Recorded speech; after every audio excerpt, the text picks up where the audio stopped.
मिडमोषु केविली भगवम्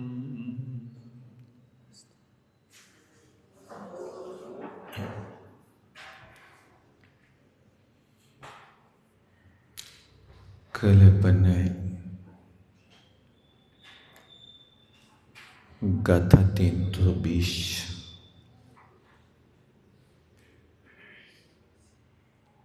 इसमें ये देखा था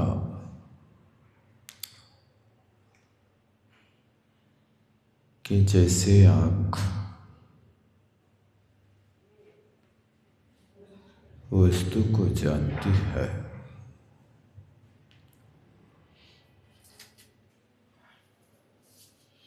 किंतु उसका कर्ता भोक्ता नहीं होता है।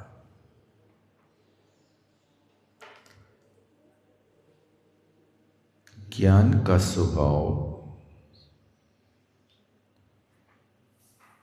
नेत्र की तरह दूर से जानने का है। जैसे आँख अपने स्थान से कहीं हटकर जाती नहीं,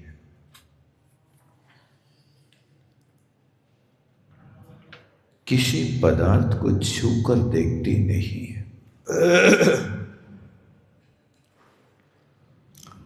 इसी तरह ज्ञान है। इसलिए ज्ञान के कर्तृत्व और भोक्तृत्व नहीं है।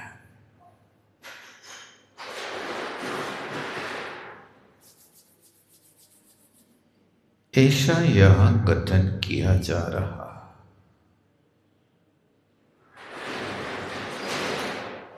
किंतु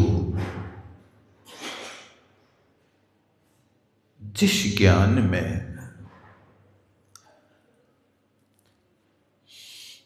राग द्वेष की मलिनता रहती है,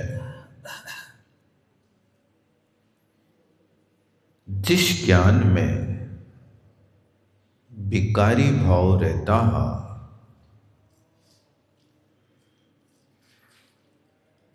वह ज्ञान राग द्वेष से मिश्रित होने के कारण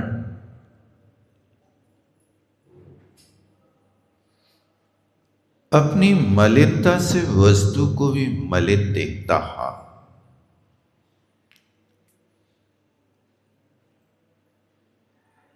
लेकिन ज्ञान का स्वभाव तो स्वच्छ है। तो यहां कोई पूछे कि आंख की तरह देखने वाला निर्मल ज्ञान तो केवल ज्ञान होगा?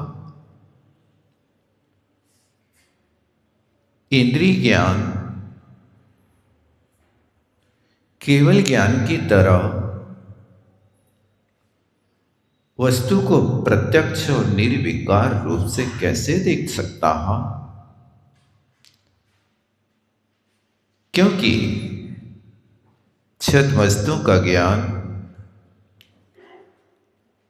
अपने आप में आवरण से युक्त रहता है। 5 प्रकार के ज्ञानों में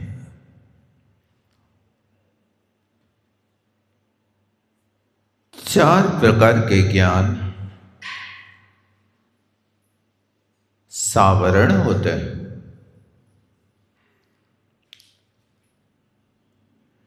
एक केवल ज्ञान निरावरण होता है। केवल ज्ञान तभी उत्पन्न होता है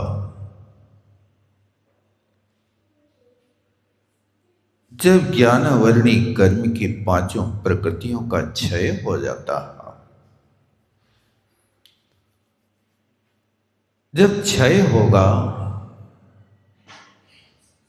तो ये केवल ज्ञान होगा, और जहां क्षयोपशम होगा वहां चार ज्ञान हो सकता है। क्योंकि पांचों ज्ञान सम्यक ज्ञान है, पांचों ज्ञान प्रमाण है, लेकिन प्रमाण होते हुए भी उनमें जब हम विभाजन कर देते हैं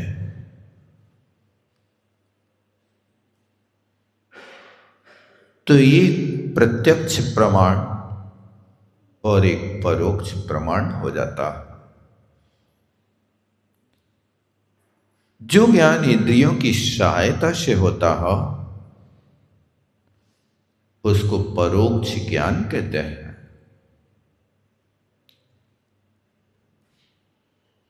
इसलिए परोक्ष की परिभाषा बनाई जाती है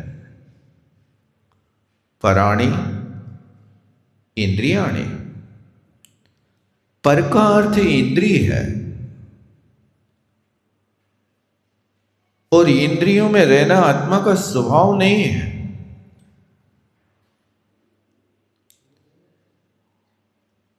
इंद्रियां तो इस संसार अवस्था में होते हैं। केवल ज्ञानी परमात्मा के पास इंद्रियातीत ज्ञान का व्यापार होता है। तो जो इंद्रियातीत ज्ञान होता है उस ज्ञान को सकल प्रत्यक्ष कहते हैं।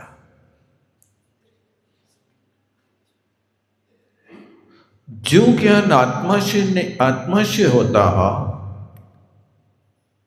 इंद्रियों से नहीं होता है, आत्मा से होने के बाद भी सिर्फ एक ही द्रव्य को जानता है, वो प्रत्यक्ष तो है लेकिन उसको देश प्रत्यक्ष कहते हैं। अवधि ज्ञान मना परे ज्ञान इंद्रियों से नहीं होते, आत्मा से होते हैं।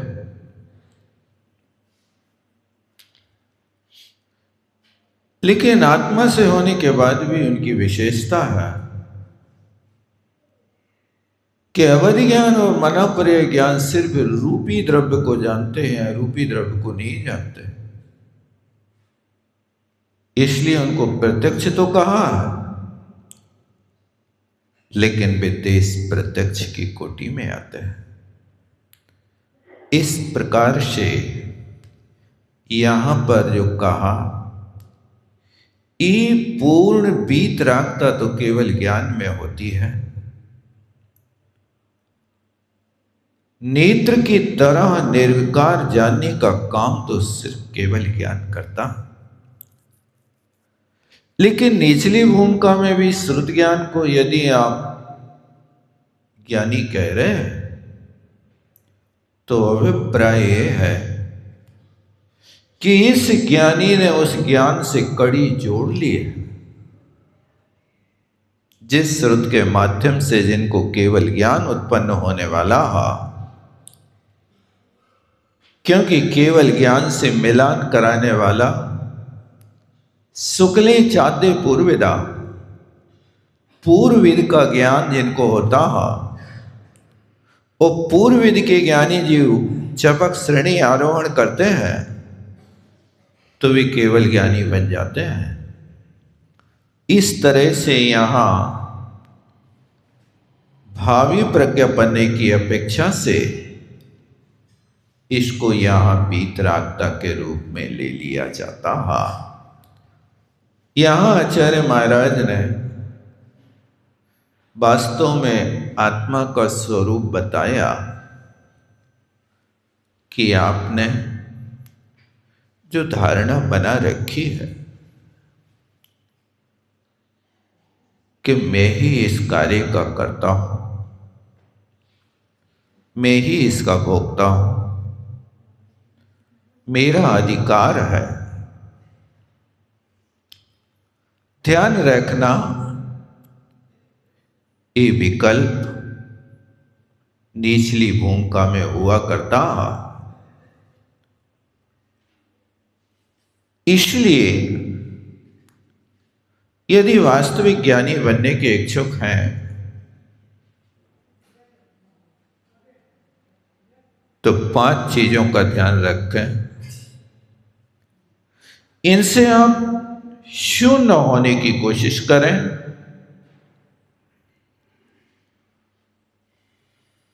अपने आप को अंधकार शून्य बनाओ।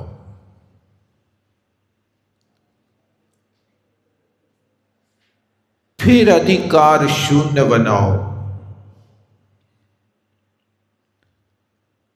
फिर अहंकार शून्य बनाओ। फिर अंगीकार शून्य बनाओ।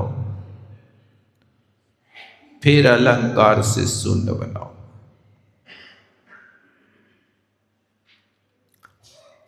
अंधकार शून्य का अभिप्राय है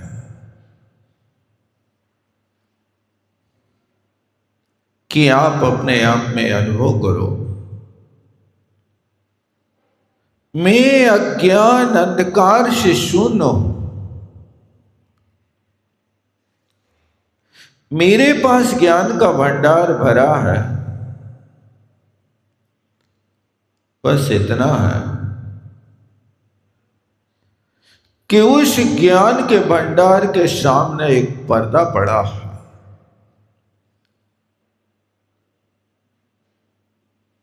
जैसे प्रतिमा जी के सामने आप मुख वस्त्र लगा देते हो,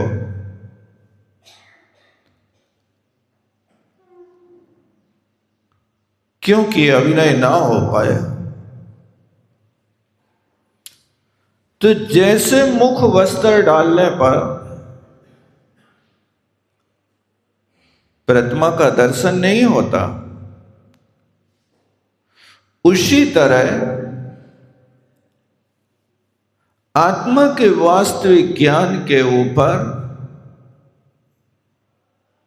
ज्ञानावरणी कर्म का एक वस्त्र पड़ा। उस वस्त्र को हटा करके आप देखेंगे तो आपको आत्मा का ज्ञान ज्ञान ही नजर आएगा और कुछ भी नहीं आएगा। इसलिए अपने आप को अंधकार शून्य बनाओ। ये मत कहो कि हमारे पास ज्ञान नहीं है। ज्ञान से व्यतिरिक्त तो पानी आगे भी नहीं है। अग्नि में भी ज्ञान है, क्योंकि वो भी अग्नि कायिक जीव है। और जहां अग्नि कायिक जीव हैं, उन जीवों में ज्ञान का भंडार। हवा बह रही है, हवा में भी ज्ञान है। जब ये स्थावर जीव भी ज्ञान से मुक्त नहीं है, तो आप तो संगी पंचेंद्री पर्याप्त ज्ञान के भंडार होकर के आप कह रहे हमारे पास ज्ञान नहीं है। बस इतना है कि ज्ञान का ज्ञान नहीं है आपको, कि आपके पास क्या अलौकिक निधि है। इसलिए प्रत्येक आत्मा के पास ज्ञान है, प्रत्येक आत्मा के पास चेतना है, और प्रत्येक आत्मा के पास 3 लोक के स्वामी बनने की शक्ति है। बस वो प्रकट नहीं हुई है। उस शक्ति को आप प्रकट करना चाहते हैं तो भगवान ने जैसा कहा है वैसा करना प्रारंभ करता। ये ज्ञानावरणी कर्म, इसको नाश करने की कोशिश करो और बार बार भावना भाव माला फेरो। ज्ञान स्वरूपो हो, ज्ञान स्वरूपो हो। ज्ञानावरणी कर्म रहतो हो, ज्ञानावरणी कर्म रहतो हो। ज्ञान स्वरूपो हो, शुद्ध चिद रूपो हम।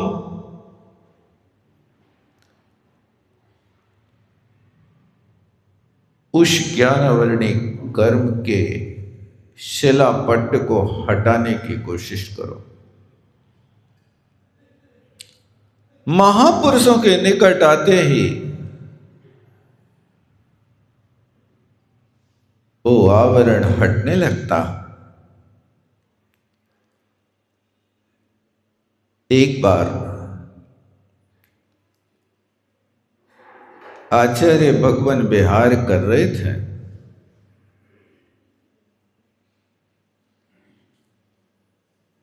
आचार्य श्री हमेशा बहुत सावधानी से चलते थे।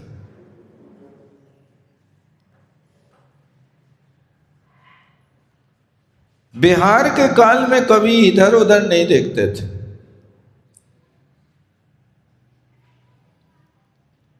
आगम में कहा कि 4 हाथ आगे की जमीन को देख करके चलना। आचार्य श्री कभी चूकते नहीं थे।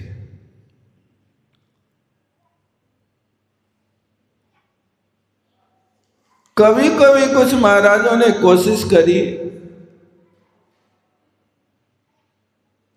कि बिहार के काल में कुछ अपने संग का समाधान कर लें।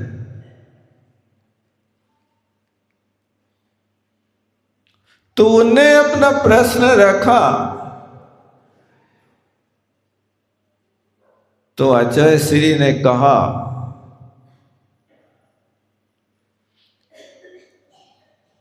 कि इस समय स्वाध्याय नहीं, नमोकार महामंत्र को पढ़ते चलो।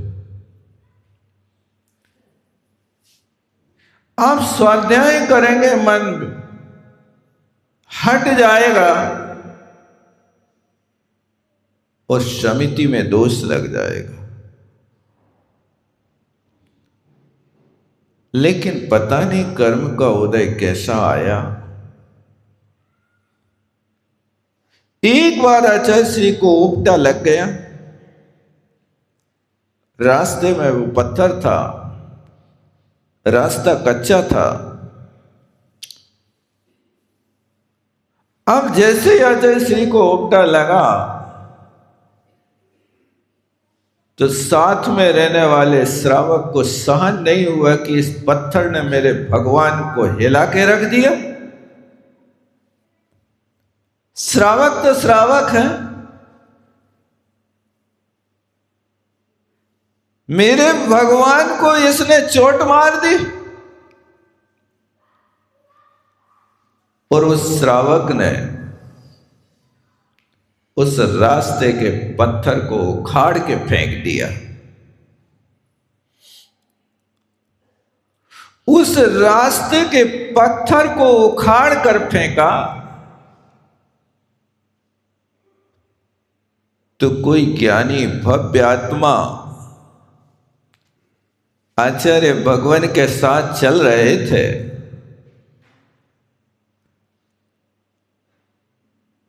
तो उनने कहा, महाराज देखा, गुरु के चरणों का स्पर्श होते ही आज इस पत्थर का उद्धार हो गया। आचार्य श्री तो चुप रहे। लेकिन व्यक्ति ने सोचा कि जैसे वहां राम के स्पर्श से एक पाषाण एक आत्मा का रूप ले लेता है, इसी तरह गुरु के चरणों का स्पर्श होते ही पत्थर का उद्धार हो गया। रास्ते में जो हर व्यक्ति की लातें खाता था, हर व्यक्ति के पैरों की ठोकर खाता था, आप ये मत समझना कि आपके पैर में ही चोट लगती थी। आपके पैर के चोट से पत्थर भी घिसता था, उसकी भी जान जाती थी, लेकिन आज उसका उद्धार हो गया। तो गुरुओं के समागम से जो अपने अंदर बैठा हुआ ज्ञानावरणी की बहुत मोटी शिला, वो गुरुओं के निकट आने से जैसे वहां पत्थर को रास्ते से उखाड़ के फेंक दिया, इसी तरह गुरुओं की सन्निधि में आने से अपने ज्ञानावरणी की शिला को उखाड़ के फेंक सकते हैं। ये उद्धार हो सकता है, आत्मा का तो उद्धार हो ही जाएगा। इसलिए कहा अपने आप को अंधकार शून्य बनाओ, क्योंकि उस शिला के भीतर ज्ञान है, ज्ञान की ज्योति है, लेकिन पत्थर ने उस ज्योति को ढक रखा, आवरण ने उस ज्योति को ढक रखा। पत्थर इसलिए कहा जा रहा है कि ज्ञानावरणी कर्मों में केवल ज्ञानावरणी कर्म सर्वघाती ही है। जो सर्वघाती होता है वो शिला की भांति होता है, उसके सामने से कोई भी केवल ज्ञान की एक किरण नहीं निकल सकती है। कई लोग उस शिला की उपस्थिति में भी मति ज्ञान को केवल ज्ञान की किरण कहते हैं। ये मति ज्ञान के साथ केवल ज्ञान की किरण की कोई मैचिंग नहीं हो सकती है, क्योंकि वो केवल ज्ञान छाय ज्ञान है। मति ज्ञान छायोपशमिक ज्ञान है। छायोपशमिक की शकल कभी केवल ज्ञान देख नहीं सकता, और अपनी जिंदगी में छायोपशमिक ज्ञान को कभी केवल ज्ञान का दर्शन हो नहीं सकता, चाहे जैसी भी स्थिति हो जाए। जहां केवल ज्ञान होगा वहां छायोपशमिक तो भाग जाते हैं, रह नहीं सकते, उनको नाश करके ही केवल ज्ञान उत्पन्न होता है। इस तरह से अंधकार शून्य बनाओ, अधिकार शून्य बनाओ आत्मा, क्योंकि व्यक्ति के अंदर दायित्व आता है तो दायित्व के आते ही अधिकार आने लगता, अधिकार जमाने लगता है। अब कोशिश करो, अधिकार जमाने की कोशिश मत करो। दायित्व आता है तो आपके लिए कर्तव्य सौंपा गया है, आप अपने कर्तव्य का निर्वाह करें, ना कि अधिकार जमा करके आप कषायों का पोषण करें। अधिकार किसी भी वस्तु का आता है, अधिकार मिलते ही व्यक्ति के भाव बदल जाते हैं, रवैया बदल जाता है। देखा, मैं ये बन गया, आप क्या समझते हो मुझे, मेरा बहुत बड़ा व्यक्तित्व है। अपने मुख से मत कहो, अपने मुख से कहने वाला व्यक्ति छोटा हो जाता है। बड़े बड़ाई ना करें, बड़े ना बोले बोल, हीरा मुख से ना कहे लाख हमारा मोल। जो बड़े लोग होते हैं वे अपने मुख से नहीं कहते हैं मैं बड़ा हूं, बड़े बड़ाई नहीं करते, बड़ों की बड़ाई तो कोई और करता, आपके गुणों का कोई और बखान करता है।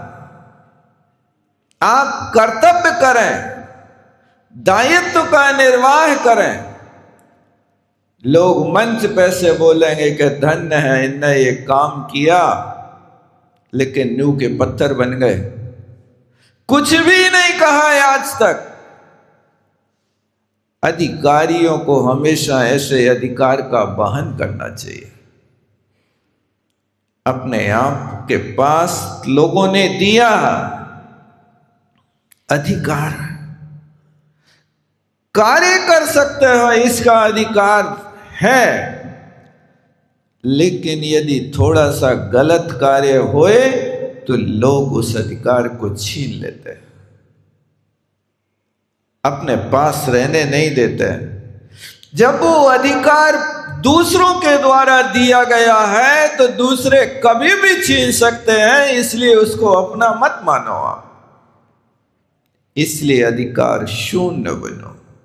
कोई कहता है आप इतने बड़े अधिकारी हैं, नहीं, मैं तो सेवक, मेरा ये दायित्व है, कर्तव्य है, मैं ये काम करूंगा, लेकिन मुझे इसके बदले में कुछ नहीं चाहिए। जिन्हें कछु नहीं चाहिए बेशाहन के शाह। काम कर रहे हो लेकिन कुछ नहीं चाहिए, ऐसे कैसे होगा? अरे भैया, यहां कुछ नहीं चाहिए, लेकिन तुम्हारे कर्म की फाइल तो ऐसी बनेगी कि यहां कुछ मिलेगा तो बहुत थोड़ा मिलेगा, और दायित्व की फाइल यदि जमा होगी तो वहां बहुत ऊंचा स्वर्ग मिलेगा। यदि यहां कुछ ले लिया तो इतने ही में सिमट जाओगे। भिखारी जितना मांगता है उतना मिलता है, वो पुजारी मांगता नहीं है, इसलिए उसे जिन गुण की संपत्ति मिलती है। देखा ना, आप भक्तावर जी के 10वें काव्य में पढ़ते हैं, क्या पढ़ते हैं? हे भगवान, आपकी भक्ति करने वाला भक्त यदि आपके समान नहीं हुआ तो स्वामी से क्या मतलब? तुल्या भवन्त भवतो ननितेन किंबा भूत्याश्रितम ये नाथ समम करोति। आत्म समम यदि आपने नहीं किया तो स्वामी की सेवा करने से क्या मतलब है? आप देख लो, ऐसा कहा जा रहा। लेकिन तुमने कहा कि भगवान मैं तुम्हारी भक्ति कर रहा हूं, आपकी भक्ति के बदले में बस मुझे इतना मिल जाए कि मेरे बेटे की शादी हो जाए, मेरी दुकान चल जाए, मेरा फलाना ढकड़ा हो जाए, बस बेटे की शादी हो पाएगी और तुम कुछ नहीं कर पाओगे। इसलिए सच्चे पुजारी बनो, भिखारी नहीं बनो।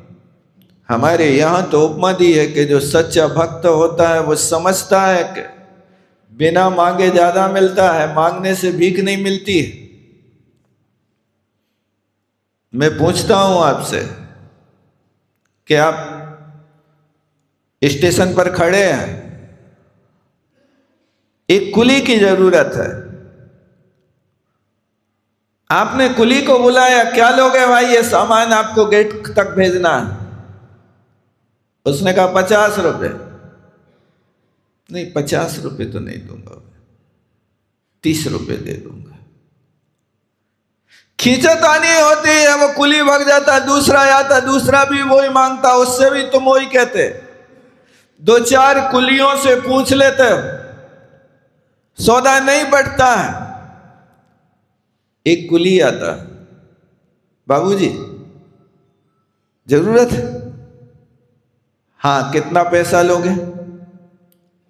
वो कहता बाबूजी पैसे ही कोई बात नहीं, मैं तो सेवा करना चाहता हूं, आपको जो देना हो दे देना, और नहीं दोगे तो भी मैं सेवा कर देता हूं, चलिए आपका सामान मैं भेज देता हूं।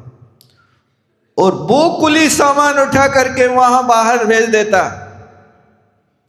अब मैं पूछता हूं, जिस कुली ने कुछ नहीं मांगा, उस कुली को आप ईमानदारी से बताओ, 10 रुपया दोगे कि 30 रुपया दोगे कि 50 रुपया दोगे? हैं? 50 ही दे दो। जब 50 ही देने थे तो 4 कुली क्यों भगा दे, समय क्यों बर्बाद कर दिया?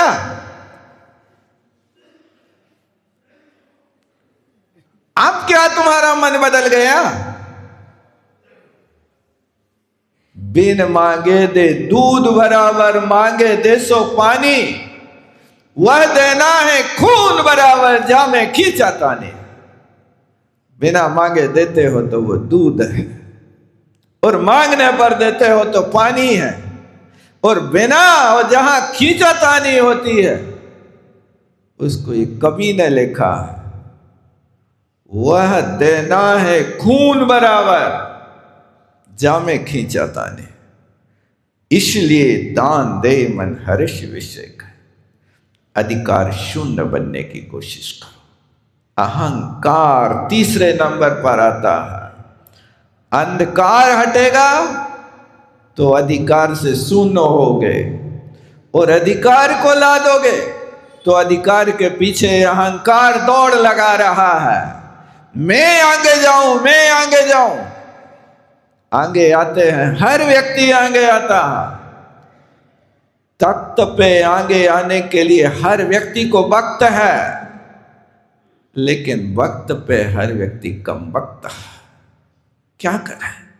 तख्त पे आना होवे तो हर व्यक्ति अपना सिर ऊंचा करके आता है, लेकिन कहीं वक्त पड़ जाए, सहयोग की जरूरत पड़ जाए, हमें नहीं है फुर्सत, हम नहीं आ पाए। क्या हो गया?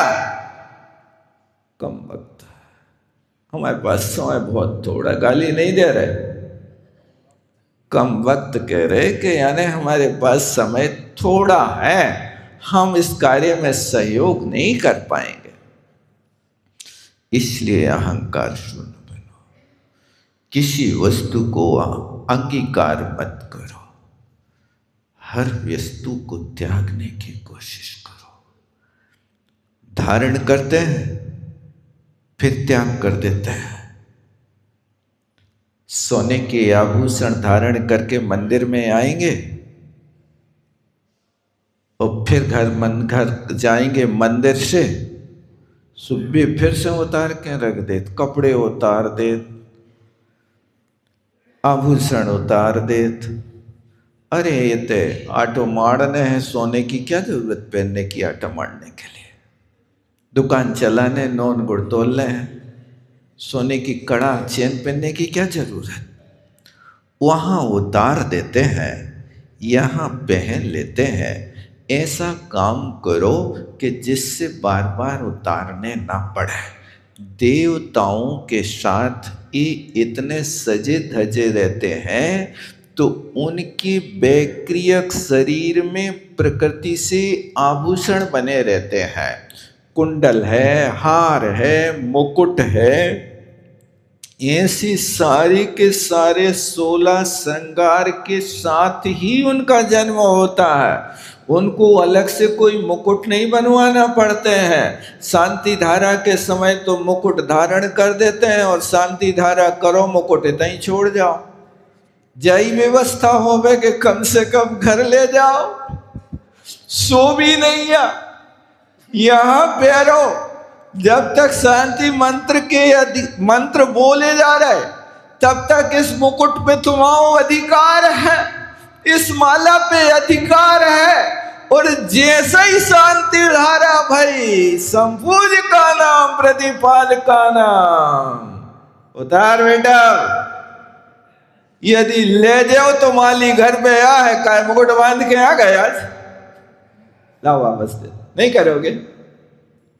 यही होता है। इसलिए अंगीकार शून्य बनो। क्या करना है? जिस चीज को त्यागना है उसको ग्रहण क्या करना, और अलंकार शून्य बनो। ये पर द्रव्य के, पुद्गल द्रव्य के धारण करने से कोई अच्छा नहीं होता।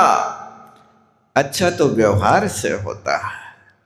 कोई बढ़िया 2-4 किलो सोने से लदाया आवे और गालियां देता आवे, तो तुम उसकी पूजा करोगे कि वाह धन्य है धनी महाराज, इतना सोना पहन के आप आए हो, इतना रख रहे, गाली दे रहे, तो कोई बात नहीं, तुम सोना तो पहने हो। कि जो गरीब व्यक्ति तुम्हारे सामने हाथ जोड़ के खड़ा होवे, भले ही मैले कुचैले कपड़े होवे और एक भी आभूषण उसके तन पे ना होवे, तो वो गरीब व्यक्ति का व्यवहार खाओगे कि 2-4 किलो सोना पहन करके गाली देने वाले व्यक्ति को अपनाओगे? किसको अपनाओगे बताओ? कौन अच्छा लगता है? नहीं है पता? व्यवहार अच्छा लगता है। इसलिए 5 चीजों से शून्य होने की कोशिश करो। याद रहेंगे कि नहीं रहेंगे? कौन कौन से हैं? अंधकार शून्य। अपने अंदर के अंधकार को भगाना नहीं तो घर में जाकर के वही दीपक जलाने लगो। अंधकार शून्य यानी अज्ञान अंधकार को दूर करना। अधिकार शून्य, कोई कितने भी अधिकार दे दे, सामने वाला अधिकार दे करके रखे, लेकिन आप मन से ग्रहण नहीं करना उसको। दायित्व का पूरा निर्वाह करना, लेकिन अधिकार के आने के साथ अधिकार के पीछे अहंकार जुड़ा हुआ है। इस बात को तो अपन समझते नहीं। वहाँ छोटे छोटे बच्चों को मॉनिटर बना देते हैं। अब वो 4वीं-5वीं क्लास का बच्चा यूं नेता की तरह खड़ा होकर के किसी को, तुम्हें आज झाड़ू लगाना है, तुम्हें आज ये करना है। क्या हो गया भाई साहब तुम्हें? अधिकार आ गया है, मुझे मॉनिटर बना दिया गया है, इसलिए मैं झाड़ू लगवाऊंगा, पानी भरवाऊंगा, जिससे चाहूं, और वो जिससे दुश्मनी है उसको सबसे पहले पकड़ता, लगा मेरे सामने झाड़ू। अधिकार आया तो बालक भी अहंकार में डूब गया। बेटा ऐसा मत करो। इसी तरह यहाँ पर भी अधिकार आता है तो अहंकार में डूब जाते हैं। किसी भी वस्तु के अधिकार को स्वीकार किया तो दायित्व का निर्वाह करना, लेकिन किसी के साथ लाठी लेकर के पीछे मत घूमना कि हमारे पास अधिकार है। ये स्थितियां होती हैं। ऐसे इनसे शून्य होने की कोशिश करो। वही ज्ञान वास्तव में भीतराग जो 5 चीजों से शून्य होगा, वही ज्ञान नेत्र की तरह कर्ता भोक्ता नहीं होगा। और जहाँ ये 5 चीजें होंगी वो ज्ञान कर्ता भोक्ता होगा। नेत्र की तरह नहीं होगा, हाथों की तरह होता, क्योंकि हाथ हमेशा कर्ता धरता है। हर काम में हाथ आगे आते हैं। इसलिए आंख की उपमा दी आचार्य महाराज ने, हाथ की उपमा नहीं दी। इसी बात को आगे 199 नंबर के कलश में आचार्य महाराज स्पष्ट करते हैं। ई तु कर्तार महात्मानो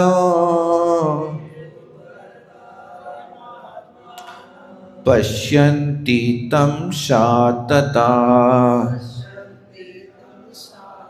सामान्य जनवत्तेषां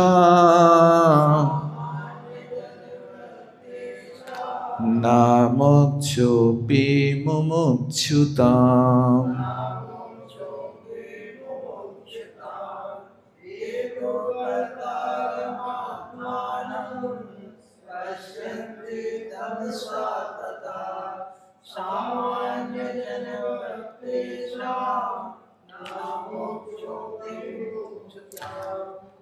अब कहते हैं ये जनाः पुरुषाः अज्ञानिनाः, जो पुरुष तमसा तता, तमः अंधकार को कहते हैं, तत् है व्याप्त है, घन घोर अंधेरी रातों में अपना जीवन व्यतीत कर रहे हैं। ये घनघोर अंधेरी रात आत्मा के लिए इतनी बाधक नहीं है। ज्ञानी पुरुष तो घनघोर रात में भी आत्मा को देखता है। आप लोग पढ़ते हैं, हो अर्ध निशा का सन्नाटा, बन में बनचारी चरते हो, तब शांत निराकुल मानस तू तत्वों का चिंतन करते हो। ऐसा पढ़ते कि नहीं पढ़ते आप लोग? क्या अर्थ होता है इसका? जब अर्धरात्रि हो, कई लोग पढ़ते हैं अर्ध निद्रा हो, निद्रा नहीं, अर्ध निशा, आधी रात का समय है, घनघोर रात्रि है, सावन भादों का महीना है, अमावस्या की रात है, तरुतल वासा है, निर्जन वास है, हो वर्ध निशा का सन्नाटा, और वन में वंचर जीव चौकड़ी भर रहे हैं। ऐसी स्थिति में भी मुनि महाराज धन्य है, धन्य है, शांत निराकुल मानस, मानुस नहीं, मानस, मन से जो संबंध रखता हो उसको मानस कहता है।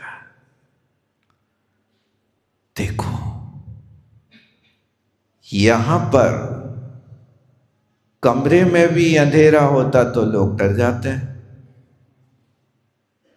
वहां घोर रात्रि है, शांत। शांति क्या वस्तु है? शांति का अनुभव किया कभी कि नहीं किया? समय ही नहीं हमारे पास, कहां से आएगा आपको? आपका शेड्यूल 24 घंटे का ऐसा बना हुआ है, ऐसा बना हुआ है कि आपके सामने यमराज भी आके खड़ा हो जाए तो भी शायद आप उसको कहोगे अभी मेरे पास समय नहीं, चल जा, अभी नहीं। ऐसा कह देते ना कई लोग, यमराज सामने आ जाए। हुआ ऐसा एक बार, भाई साहब, एक सेठ जी को लेने आ गए यमराज महोदय। तो सेठ जी से कहा यमराज ने, चलो भैया आपका गिरफ्तारी वारंट है। तो सेठ जी कहते हैं, कैसी बातें करते हैं, मैंने ही ये बाग लगाया, मैं था इसका माली, काल अचानक आन पुकारे, करो जी बंगला खाली। मैंने तो खून पसीना करके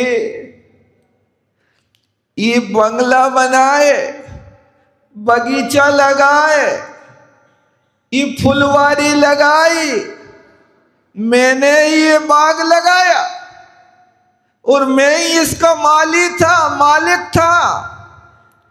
और तुम कह रहे चलो। अब वो चलने की बात कही तो टालता। मैंने कहा 2-4 दिनों में कर दूंगा जी खाली। बोला यूं यमराज अकड़ कर, अभी करो जी खाली। आरजू मिन्नत तो करते ही हैं। 2-4 दिन कब होते हैं, कैसे होते हैं? 2-4 दिन तो लोगों के टालने के हैं। जिसने कहा कल, दिन गया टल। जिसने कहा परसों, बीत गए वर्षों। जिसने कहा आज, उसने किया राज। कल पे बात टल गई, अब कल तो कल होता है। जहां परसों हो गए, वर्षों निकल जाएंगे, तो ये सेठ जी क्या कह रहे, 2-4 दिनों में कर दे खाली। फिर उसको अकड़ करके कहना पड़ा, अभी करो जी खाली, अब तो तुम्हें खाली करना ही पड़ेगा। तो यहां पर आप बैठे न रहो, पता नहीं कब क्या हो जाए, यमराज का कब गिरफ्तारी वारंट आ जाए और व्यक्ति को यहां से जाना पड़े, इसका कोई ठिकाना नहीं। इसलिए कह रहे तमसा तथा अज्ञान से व्याप्त इस संसारी प्राणी क्या कर रहा है, आत्मानं कर्तारं पश्यन्ति, आत्मा को कर्ता मान रहा है, निज को पर का करता पिछान, पर में अनिष्टता इष्ट ठान। अपने आप को पर का करता मान रहा है और अपना कुछ उसको होश नहीं। मैं ये कर रहा हूं, मैं ये कर रहा हूं, मैं ये कर रहा हूं। अरे अब थोड़ा सा मौन तो ले लो, तुम ही अपनी बातें कहते जा रहे, मैं कर रहा हूं, मैं कर रहा हूं, मैं कर रहा हूं। कभी किसी दूसरे के ऊपर तुमने नहीं कहा कि सब तुमने किया है? कभी कहते का नहीं कहते, दूसरों के प्रति कृतज्ञता करते का नहीं करते? सब अपना अपना राग आलाप रहते हैं। पुरुष कहेगा कि मैंने दुकान करी, मैंने मकान बनाया, मैंने ये बनाया। महिलाएं कहेंगी मैंने रोटी बनाई, इंदर से बनाए, ठड़ूला बनाए, पूड़ी बनाई, तुमने कछु ने कहा। क्या करो, सब कर्तृत्व बुद्धि लाद करके बैठे हैं। इसलिए कहा निज को पर का करता पहचान। आपने रोटी बनाई, अच्छे ठंडे दिमाग से बताओ, रोटी बनाई है कि रोटी बनी है? यदि रोटी के कर्ता आप हो तो मैं कहता हूं मेरा आटे की रोटी बना के बता दो, रोटी बनी है कि बनाई है? तुमने दुकान चलाई है, तुम कर्तृत्व बुद्धि लाद रहे हो, बिना दुकान के चल के बता दो, तब तो तुम्हारी बात माने। वस्तु पर है, चला तुम रहे। आपसे कोई पूछे मोटर ड्राइवर चल रहा है कि मोटर अपने आप चल रही, नहीं है पता? नहीं है पता, इतने नहीं जा रहे तुम लोग। बताओ कौन चला रहा था मोटर? देखो एक दूसरे की सलाह करने में लगे हैं, कोई को पता नहीं है। 50 बरस हो गए चलाते चलाते, सबके पास है। कछु तो बोल दो, हम कोई तुमसे जुर्माना न ले हैं, गलती बोल दो तो हैं? एक दूसरे का सहयोग कहां से आ गया? जब एक दूसरे को सहयोग होता है तो फिर अपने ऊपर कर्तृत्व बुद्धि क्यों लाते हो? मैंने मोटर चला दी, मैं चला के नहीं लाता तो यहां तुम्हारी क्या दशा होती, तुम होते ही पड़े रहते।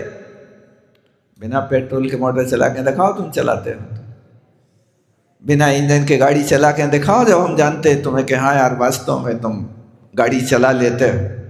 वो जिंदगी भर लोग कहते रहते मैंने घर की गाड़ी चलाई, घर की गाड़ी चलाई, गाड़ी चला रहा हूं।